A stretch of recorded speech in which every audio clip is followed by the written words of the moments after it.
Matahari sore sebentar lagi akan tenggelam di ufuk barat. Udara mulai terasa sejuk dan Ranu Boy menikmati sore itu di taman bersama Mama yang sibuk merawat bunga-bunganya.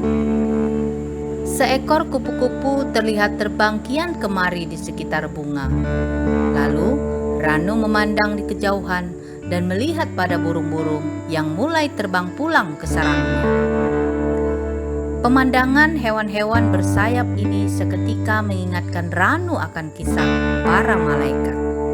Apalagi di buku-buku cerita bergambar, di toko dan mal ketika Natal tiba, Ranu selalu melihat sosok malaikat dengan sayap-sayap mereka. Bukan hanya itu, banyak tokoh malaikat kecil dengan sayap dan panah yang tampak menghias pohon-pohon cemara di waktu Natal tiba. "Ma, apakah malaikat benar-benar bersayap?" tanya Ranu penasaran. Mama cuma tersenyum, lalu malah balik bertanya pada Ranu.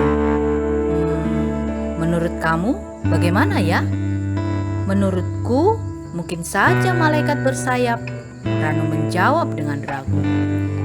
"Di Alkitab bagaimana?" tanya Mama lagi. Bagaimana ya?" Mama lalu tertawa kecil sambil memanggil Ranu duduk mendekat padanya. Di Alkitab memang ada disebutkan makhluk sorgawi yang mirip manusia, tapi bersayap seperti burung. Namanya disebut kerub. Kalau jumlah mereka lebih dari satu, akan disebut kerubim.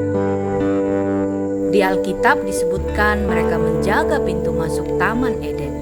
Dan ada juga patungnya dibuat di atas tutup tabut perjanjian.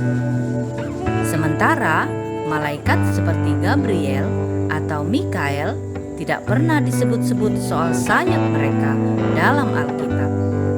Bisa jadi malaikat Gabriel dan Mikael memang tidak bersayap dan penampilan mereka seperti manusia pada umumnya. Ranu tampak tertegun dengan penjelasan mamanya. Lalu ia lanjut bertanya, "Di Alkitab ada juga disebut soal bala tentara sorga. Apakah mereka itu para malaikat juga, Ma?"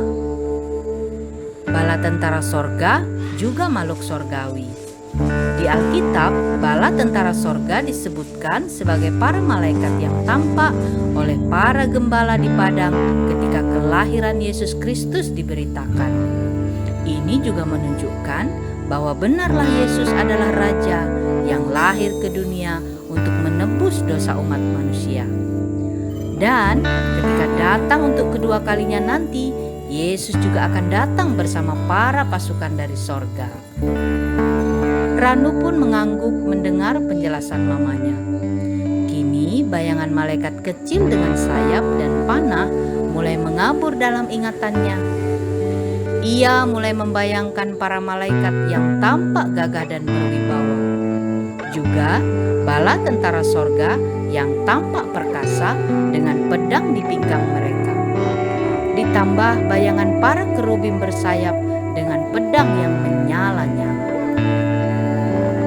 Matahari sore berwarna emas memantul di wajah Ranu yang bersemangat. Dadanya jadi terasa hangat, membayangkan betapa hebatnya Tuhan kita Yesus Kristus. Apalagi ia jadi teringat pada satu ayat di Alkitab. "Ingatlah, jangan menganggap rendah seorang dari anak-anak kecil ini, karena aku berkata kepadamu, ada malaikat mereka di sorga yang selalu memandang wajah Bapakku yang di sorga." Demikian kisah Ranu Boy di episode kali ini.